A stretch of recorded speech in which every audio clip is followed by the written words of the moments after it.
ان ممالک نے اعلان کیا کہ اگر اس علاقے میں کسی حکومت نے اسرائیل کے خلاف قوت کا استعمال کرنے یا اسے دھمکی دینے کی کوشش کی تو اس کے خلاف کارروائی کی جائے گی، اور کسی بھی ملک کو روڈوس امن معاہدے کی خلاف ورزی کرنے یا اس میں کوئی تبدیلی لانے کی اجازت نہیں دی جائے گی۔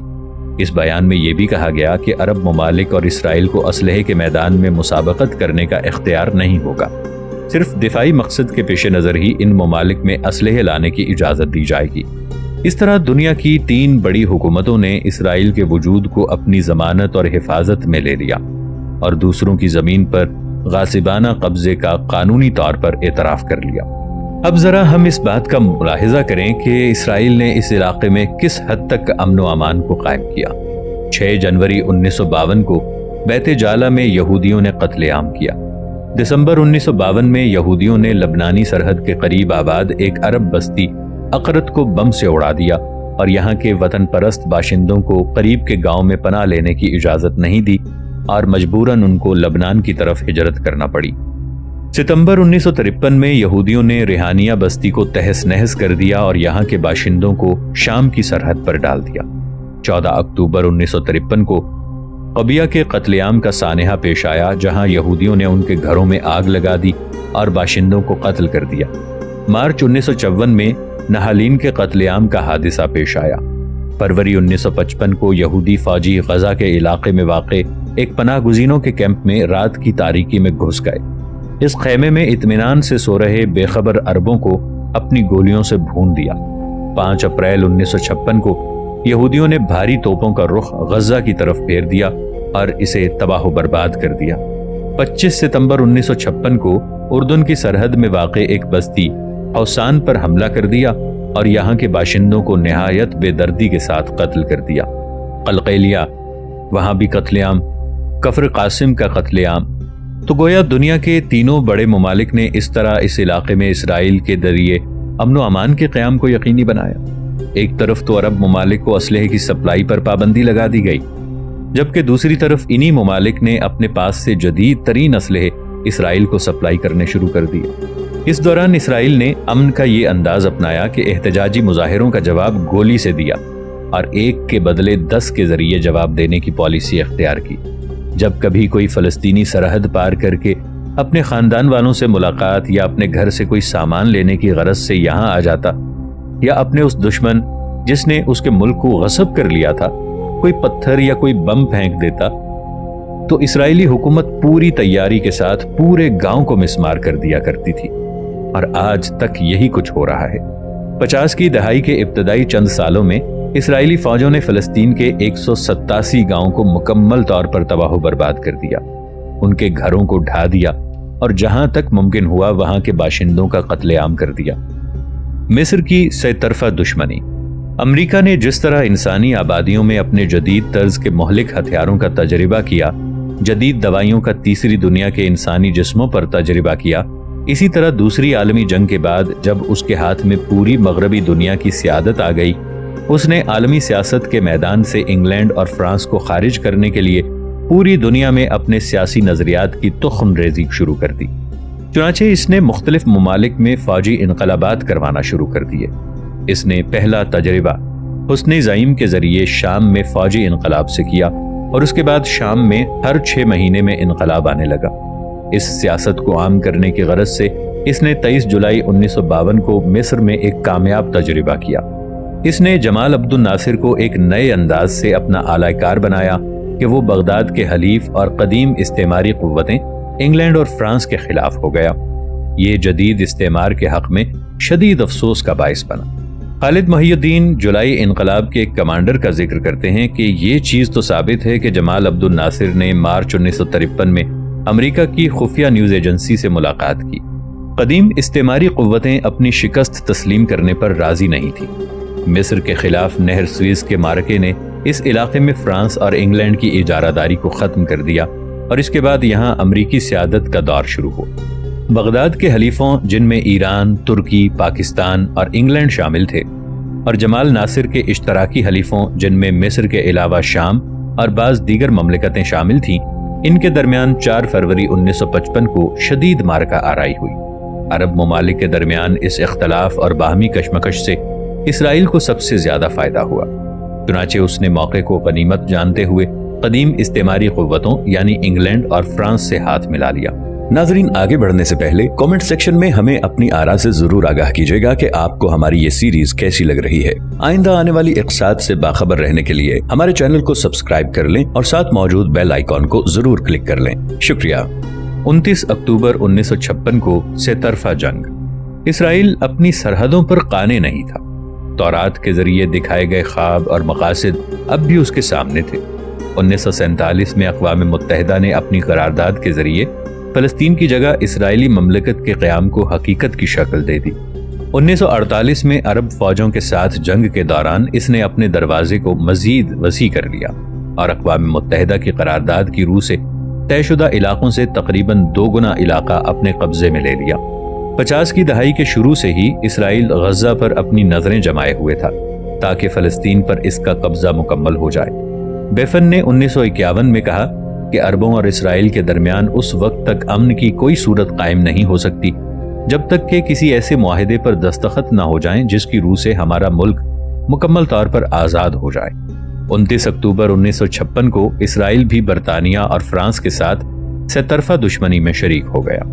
بشیر آف کی ایک کتاب ہے جس میں 1958 میں روس کے ساتھ اختلافات کے بعد جمال عبد الناصر کے ذریعے لکھے گئے ایک خط کو نقل کیا گیا ہے، جس میں وہ لکھتا ہے کہ سوویت یونین نے محض بیانات اور لفظی دھمکیوں کے ذریعے ہماری مدد کی ہے، اور اس نے زیر منحادر کا شکریہ ادا کیا ہے جس نے اسرائیل، فرانس اور انگلینڈ کو نہر سوئس سے دستبردار ہو جانے پر مجبور کیا۔ جنگ کے بنیادی اسباب۔ اس جنگ کے بالواسطہ اسباب میں سے ایک تو عالمی سیاست کے رخ میں تبدیلی تھی جس نے فرانس اور انگلینڈ کی بجائے مغربی عالم کی سیاست امریکہ کے ہاتھ میں دے دی تھی، لیکن برطانیہ نے اس حقیقت کو تسلیم نہ کرتے ہوئے اپنے سابقہ مفاد کو طاقت کے ذریعے محفوظ رکھنے کی کوشش کی اور وہ نہر سوئس کو کسی قیمت پر کھونا نہیں چاہتا تھا۔ 1952 کے انقلاب کے بعد جمال عبد الناصر کی انگریز مخالف پالیسی، بغداد کے حلیفوں کے ساتھ اس کی جنگ اور جزائر سے لے کر عدن تک موجود قدیم سامراجی قوتوں کو ختم کرنے کے اس کے پختہ عزم اور ارادے نے فرانس اور انگلینڈ دونوں ہی کو مسئلے کی سنگینی کا احساس دلا دیا، اور ان لوگوں نے خفیہ طور پر ابن غوریون کے ساتھ اس ضمن میں معاہدہ کر لیا۔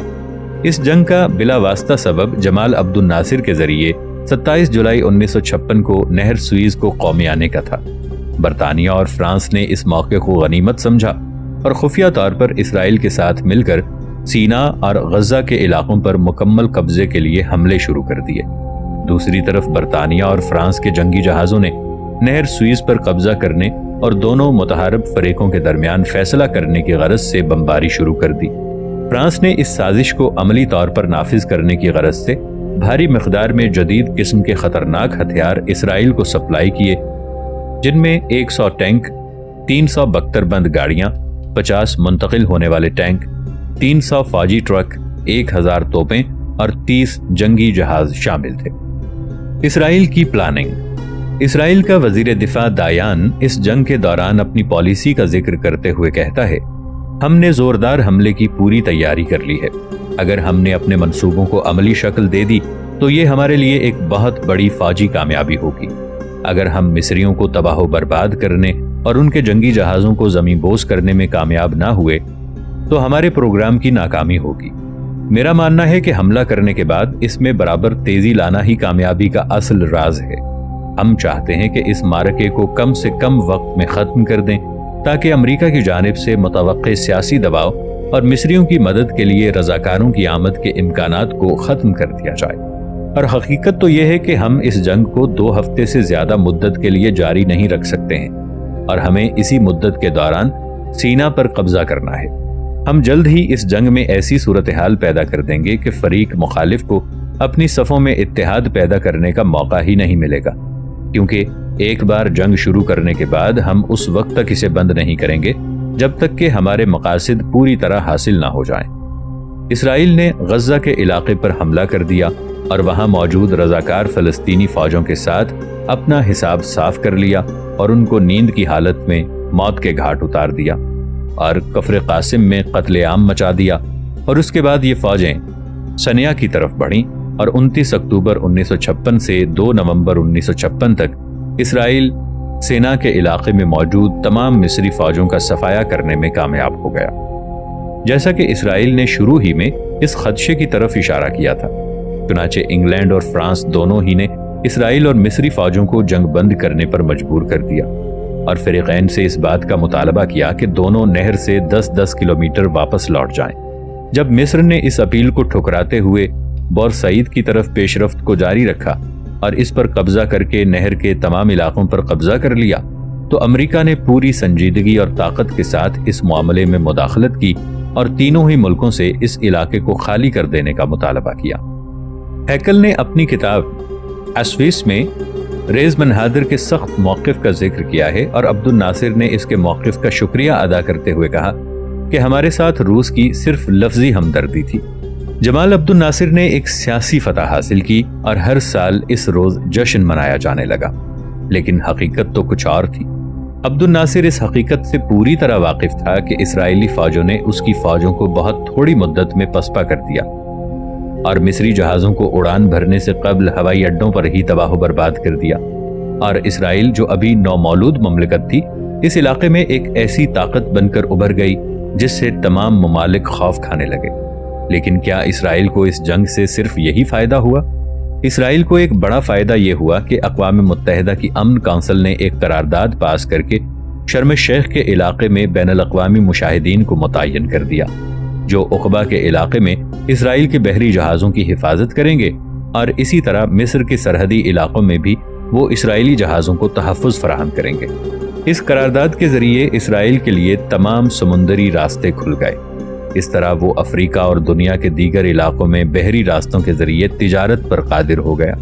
جس دن جمال عبد الناصر نے اپنے اس حق کو واپس لینے کی کوشش کی تو اسی دن سے 1947 کی جنگ شروع ہو گئی۔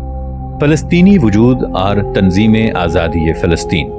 جب برطانیہ نے 1948 کو یہ اعلان کیا کہ وہ 15 مئی 1948 کو فلسطین میں اپنی انتداب حکومت کو ختم کر رہی ہے، تو مفتی حسینی کی قیادت میں عرب مجلس اعلیٰ نے عرب لیگ سے یہ مطالبہ کیا کہ اس کے فوراً بعد وہ فلسطین کے عرب مملکت ہونے کا اعلان کر دے، لیکن عرب لیگ نے اس تجویز کو مسترد کر دیا۔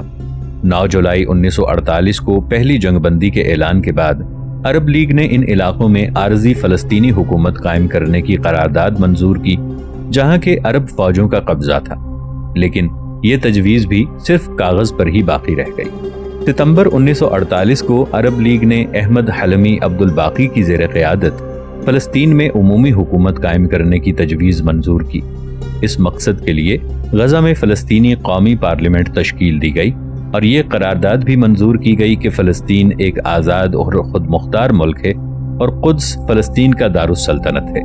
مفتی حسینی نے اپنے اوپر لگی ہوئی شدید پابندیوں کے باوجود مصر میں ہونے والی میٹنگز میں شرکت کی، لیکن فلسطین کی عمومی حکومت کا منصوبہ بھی 1962 تک صرف کاغذات پر بھی موجود رہا۔ ملکی اور بین الاقوامی تبدیلیوں کے نتیجے میں فلسطینیوں نے 9 مارچ 1963 کو غزہ میں ایک متحدہ قومی محاذ قائم کیا اور غزہ میں موجود فلسطینی عوام کے لیے ایک عارضی دستور کا اعلان کیا گیا جو 4 ابواب پر مشتمل تھا، اور اس دستور کے پہلے باب میں کہا گیا تھا کہ غزہ کے علاقے فلسطین کا حصہ ہیں اور متحدہ قومی محاذ کا مقصد غصب شدہ زمین کو واپس حاصل کرنا ہے۔ 19 ستمبر 1963 کو عرب لیگ کی مجلس عاملہ نے ان نکات کی روشنی میں اس قرارداد کو منظوری دی۔ پہلا نکتہ یہ کہ فلسطینی جن علاقوں میں بھی آباد ہوں وہ اپنا ایک نمائندہ منتخب کریں۔ نمبر 2، یہ تمام نمائندے فلسطینی قومی پارلیمنٹ میں جمع ہو کر فلسطین کی حکومت کی تشکیل کریں گے۔ نمبر 3، یہ حکومت دیگر عرب حکومتوں کے ساتھ فلسطین کی آزادی کے لیے تعاون کرے گی۔ فلسطین کو واپس حاصل کرنے اور اسے آزاد کرانے کی غرض سے ایک آزاد فلسطینی فوج تشکیل دی جائے گی۔ اور چوتھے یہ کہ فلسطین کو حاصل کرنے کے لیے ایک مشترکہ عرب پالیسی کی تشکیل دی جائے۔ عرب لیگ نے پروفیسر احمد شقیری کو عرب لیگ میں فلسطینیوں کا نمائندہ مقرر کیا۔